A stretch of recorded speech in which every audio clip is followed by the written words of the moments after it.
Chair, thanks the gentleman. And just again, wants to level set, let's make sure we understand definitionally what prepositioning means and why it occurs. And in this instance, flood warnings happen all across the country on a regular basis, and FEMA does. Folks, welcome back to the channel. Today we're going to talk about something that should matter to every single American: FEMA, disaster response, and what we're being told about so-called prepositioning. Now, I just watched this congressional hearing, and I've got to tell you, as a proud American, as someone who believes in accountability, transparency, and actually putting the people first, I've got a lot to say about this. So buckle up! Chair, thanks the gentleman. And just again, wants to level set, let's make sure we understand definitionally what prepositioning means and why it occurs. And in this instance, flood warnings happen all across the country on a regular basis, and FEMA doesn't preposition to every flood warning it gets because they would preposition literally 365 days a year or just about something close to that. That having been said, with fast-moving disasters like the one that occurred in Texas, it is not like a hurricane, which you can track, you can anticipate landfall or the location of the disaster to preposition assets. And so definitionally, we need to just make sure, again, level setting what the expectation is here. Again, there are plenty of reasons to be critical of FEMA, and those criticisms are justified in many cases, but definitionally, we must understand and recognize what the limit of the expectations are, and in this case, what prepositioning is for and what it's all about. That having been said, I thank the gentleman. The gentleman does yield back. Are there further questions from any members of the subcommittee who have not been recognized? Seeing none. That concludes our hearing for today. I'd like to thank the witness for his testimony. This subcommittee now stands adjourned. First off, let's clear up what the bureaucrats are saying. They keep throwing around this word prepositioning. Basically, it means having assets and supplies ready, staged ahead of time, so when disaster hits, boom, you can respond quickly. That's the definition. And yet FEMA wants to lecture us on why they can't do it every time. Now, I get it. We have flood warnings all across the country, practically every week. They can't ship out trucks every time. Fine. But here's the real issue. When Americans face fast-moving disasters, like what we just saw in Texas, FEMA hides behind excuses instead of solutions. They say, well, it's not like a hurricane where we can track it for days.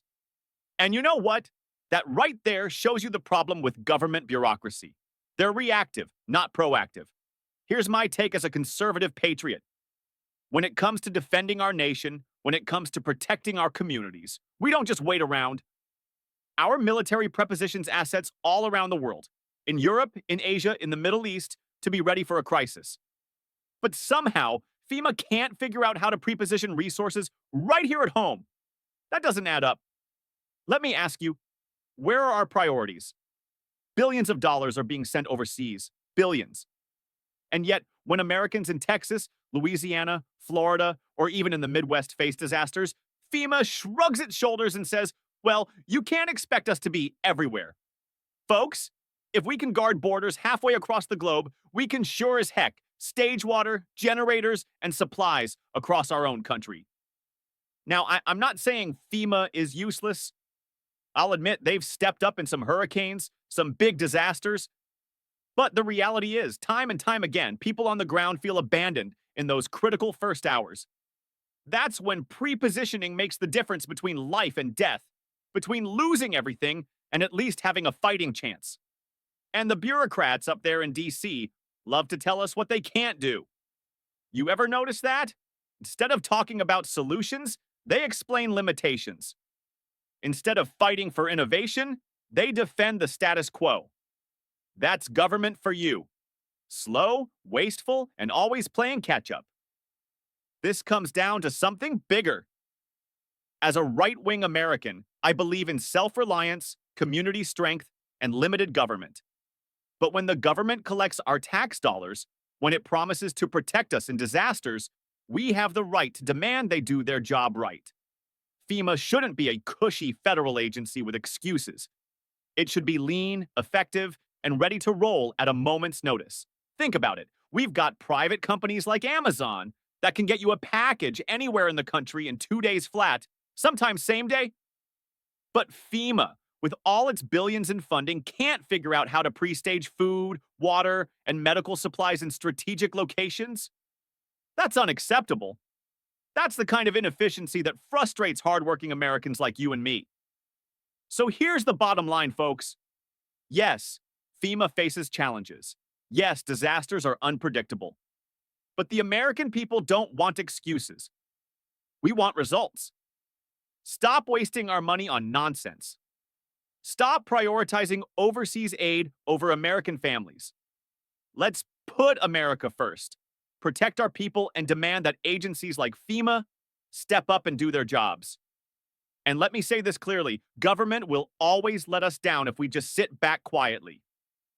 That's why patriots like us need to hold their feet to the fire. It's time for accountability.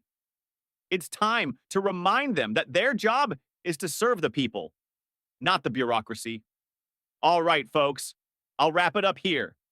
If you agree with me, hit that like button, share this video, and drop a comment below on whether you think FEMA is doing enough to protect American communities. Until next time, stay strong, stay prepared, and always put America first.